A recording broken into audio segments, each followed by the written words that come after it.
రుద్రవరంలో border security special force పోలీసుల కవాతు నిర్వహించిన సిఐ చంద్రబాబు.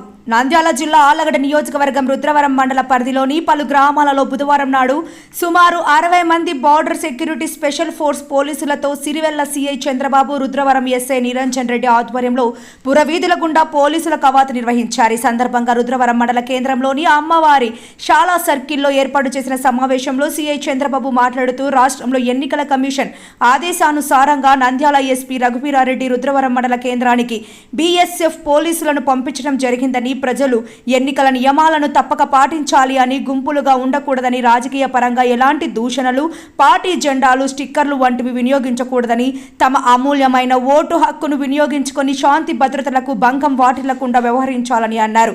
ఇందులో భాగంగా ఎస్ఐ నిరంజన్ రెడ్డి మాట్లాడుతూ ఎన్నికల నియమాలను పాటించాలి, ధైర్యంగా మన అమూల్యమైన ఓటును మన వ్యక్తిగతంగానే వినియోగించుకోవాలి, ఎలాంటి భయభ్రాంతులకు లోనవ్వకుండా వ్యవహరించాలని, అధిక మొత్తంలో నగదును తరలించరాదని, అలా చేస్తే చట్టపరమైన చర్యలకు అర్హులవుతారని ఎస్ఐ నిరంజన్ రెడ్డి అన్నారు. ఈ కార్యక్రమంలో CI Chandrababu, SI Niranjan Reddy, ASI Balanna మరియు పోలీస్ సిబ్బంది పాల్గొన్నారు.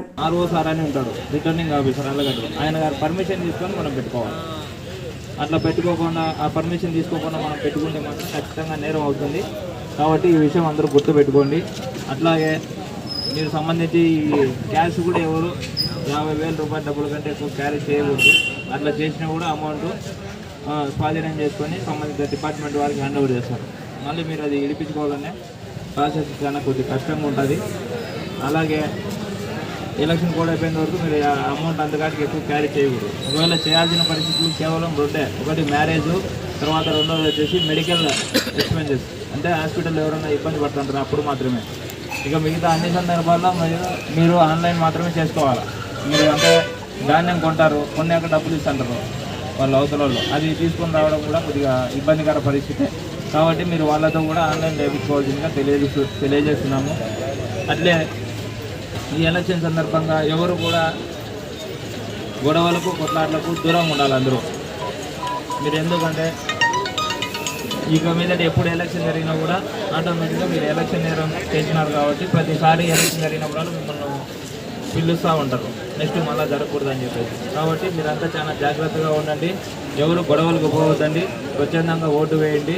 మీకు ఏమైనా ఎలాంటి ఇబ్బంది వచ్చినా కూడా వెంటనే పోలీసు వారికి తెలియజేయండి. మీకు 24 hours అందుబాటులో ఉంటాము. తర్వాత కొద్దిమంది తాగి తిడుతూ ఉంటారు, అట్లాంటి వాళ్ళు కూడా కొద్దిగా జాగ్రత్తగా ఉండాలి. ఎందుకంటే ఇప్పుడున్న పరిస్థితుల్లో కొద్దిగా తాగిపిచ్చి తిట్టిపిచ్చే కొద్దిమంది ఉంటారు. వాళ్ళు కూడా అట్లా ఎవరైనా తిట్టినారనుకో ఆటోమేటిక్గా వాళ్ళ పైన కేసులు నమోదు చేసి జైలుకు పంపించడం జరుగుతుంది. కాబట్టి అందరూ జాగ్రత్తగా ఉండండి, అనవసరంగా ఎవరిని రెచ్చగొట్టకోకుండా ఉండండి. తర్వాత పోలింగ్ రోజు మీరు లోపలికి పోయేటప్పుడు కూడా ఎలక్ట్రానిక్ పరికరాలు కానీ, లేకపోతే ఏదైనా ప్రమాదకర వస్తువులు కానీ, పేర్లు పదార్థాలు ఇట్లాంటివి కూడా లోపలికి తీసుకొని పోకూడదు. 144 సెక్షన్ అమల్లో ఉంటుంది. ఆ రోజు ఖచ్చితంగా మీరు ఎక్కడా కూడా నలుగురు కంటే మించి అక్కడ గుంపులు ఉండడానికి లేదు. అర్థమైందా? పోలింగ్ రోజు మీరు రావాలా, ఓటర్కు వినియోగించుకోవాలా, మళ్ళీ తిరిగి మీరు ఇంటికి కానీ లేకపోతే మీరు చేసే పని కానీ వెళ్ళిపోవాలి. అనవసరంగా గుంపులుగా ఉండి మళ్ళీ అవతల వాళ్ళు గుంపున్నారు, ఇల్లు గుంపున్నారు అని చెప్పేసి ఈ ప్రస్తావన అనేది తీసుకుని రావద్దండి. దయచేసి పోలీసు వారికి సహకరించండి. ఇక మరిన్ని విషయాలు మన Sirivella inspector sir Chandrababu sir గారు తెలియజేస్తారు.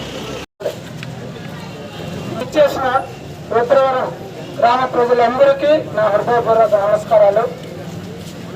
ఈరోజు మేము కవాతు చేయడం జరిగిందంటే, ముఖ్యంగా మనకు రాబోయే కాలంలో మనకు ఎలక్షన్ ఉంటుంది.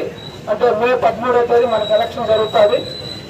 దానికి మీలో ఒక ధైర్యాన్ని నింపడానికి మనకు 60 మందిని బిఎస్ఎఫ్ ఫోర్స్ని మనకి ఇచ్చాడు, మన మండలానికి ఇచ్చారు. కాబట్టి వాళ్ళే ఇంక నుంచి ఏది వచ్చినా, అంటే మీకు ఏదైనా ఇబ్బంది వచ్చినా, లేకపోతే మీరు ఏదైనా గలాట్లు చేసుకున్నా, ఏది చేసుకున్నా ఇంక నుంచి మనతో పాటు బిఎస్ఎఫ్ వాళ్ళు స్పందిస్తారు. వాళ్ళకి ఎవరు అధికారులు అంటే ఈసీ, ఎలక్షన్ కమిషన్ వాళ్ళకి అధికారులు ఉంటారు.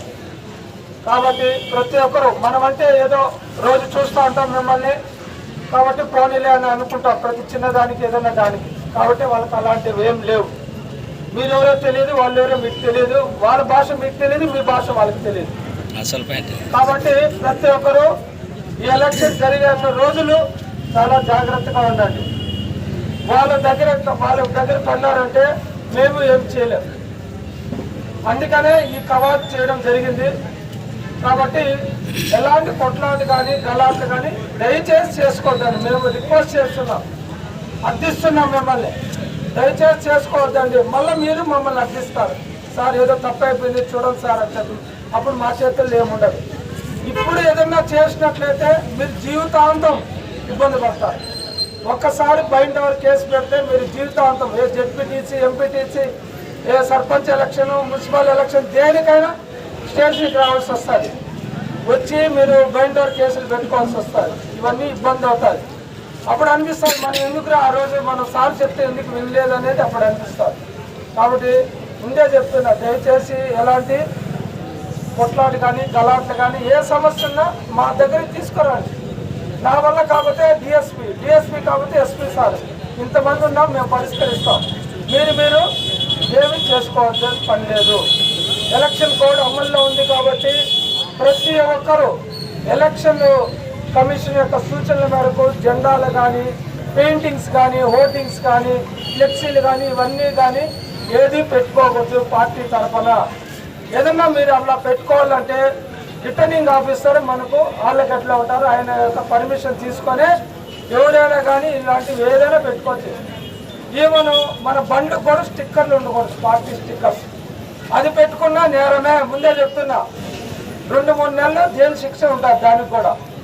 కాబట్టి ప్రతి ఒక్కరు ఇది ముందే చూసుకోండి. ఏ పార్టీస్ ఏదైనా ఉన్నా కానీ మీ మనసులో పెట్టుకోండి. దాన్ని బహిర్గతంగా ఏం చెప్పాల్సిన పనిలా, చేయాల్సిన పనిలా. ఏదన్నా ఉంటే నీ మనసులో పెట్టుకో, నువ్వు ఓటేసుకో. వచ్చు మినిస్టర్లు ఎవరు లేరు. ప్రతిరోజు కూలి పని చేసుకుంటే లేదా పని చేసుకుంటే తప్ప 4 మెతుకులు తినలేని పరిస్థితి ఉన్నారు చాలా మంది. పోలీసుల దగ్గర ఒకసారి పన్నాడంటే మళ్ళీ జీవితంలో మీకు మర్చిపోలేరు. ఏదో విధంగా ఎలక్షన్ కేసులుగా వెంటాడుతూనే ఉంటారు జీవితాంతం. కాబట్టి ఇవన్నీ జాగ్రత్తగా మనసులో పెట్టుకోండి. మీరు మీ మనసులో ఎవరికైతే ఓటు వేయాలి అనుకుంటున్నారో వాళ్ళకి ఓటేయండి. మీ పని మీరు చూసుకోండి. దానికి మించి ఎక్కువ చేస్తే మేము కాదు వాళ్ళు చూసుకుంటారు, తోటలు కత్తరిస్తారు. అది మాత్రం ముందే చెప్తున్నా, జాగ్రత్తగా ఉండండి. మళ్ళా పదే మేము చెప్పము, మాకు చాలా పనులు ఉన్నాయి. ఇంకా రాబోయే రోజుల్లో ఇంకా ఎక్కువ బిజీ అయిపోతాం.